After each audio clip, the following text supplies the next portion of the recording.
മുസ്ലിം വിരുദ്ധ പരാമർശം നടത്തിയ ബി.ജെ.പി. സംസ്ഥാന അധ്യക്ഷൻ പി.എസ്. ശ്രീധരൻപിള്ളയ്ക്കെതിരെ കേസെടുത്തു. ജാമ്യമില്ലാ വകുപ്പ് പ്രകാരമാണ് ആറ്റിങ്ങൽ പോലീസ് കേസെടുത്തത്. 153 വകുപ്പുകൾ അനുസരിച്ചാണ് നടപടി.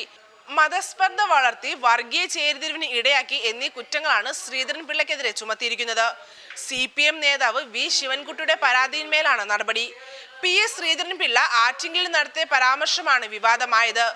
ആളുകളുടെ ജാതിയും മതവും നോക്കി പരിശോധിക്കുന്ന അവസ്ഥ വരുമ്പോൾ ഇസ്ലാം ആണെങ്കിൽ ചില അടയാളങ്ങൾ, ഡ്രസ് ഒക്കെ മാറ്റി നോക്കണമെന്നായിരുന്നു ശ്രീധരൻപിള്ളയുടെ വിവാദ പരാമർശം. തെരഞ്ഞെടുപ്പ് പ്രചാരണത്തിനിടെ മുസ്ലിം മതവിഭാഗത്തിനെതിരെ വിവാദ പരാമർശം നടത്തിയ ശ്രീധരൻപിള്ളയ്ക്കെതിരെ മുഖ്യ തെരഞ്ഞെടുപ്പ് ഓഫീസർ ടിക്കാറാം മീണ നടപടിക്ക് ശുപാർശ ചെയ്തിരുന്നു. പരാമർശം ജനാധിപത്യ നിയമത്തിന്റെ ലംഘനമാണെന്നാണ് മീണയുടെ വിലയിരുത്തൽ. കേന്ദ്ര തെരഞ്ഞെടുപ്പ് കമ്മീഷൻ നൽകിയ റിപ്പോർട്ടിലാണ് നടപടിക്ക് ശുപാർശ ചെയ്തിരിക്കുന്നത്. ഇതിന് പിന്നാലെയാണ് ശ്രീധരൻപിള്ളയ്ക്കെതിരെ കേസെടുത്തിരിക്കുന്നതും. പാകിസ്ഥാനിലെ ബലാക്കോട്ടിൽ ആക്രമണത്തിലൂടെ ഭീകരരെ കൊലപ്പെടുത്തിയ ശേഷം ഇന്ത്യൻ സൈന്യം തിരിച്ചെത്തിയപ്പോഴും രാഹുൽ ഗാന്ധിയും യെച്ചൂരിയും പിണറായി വിജയനും മരിച്ചവരുടെ ജാതിയും മതവും വെളിപ്പെടുത്തണമെന്നാണ് ആവശ്യപ്പെട്ടത്. ഇസ്ലാം ആകണമെങ്കിൽ ചില അടയാളങ്ങളൊക്കെ ഉണ്ടാകുമല്ലോ.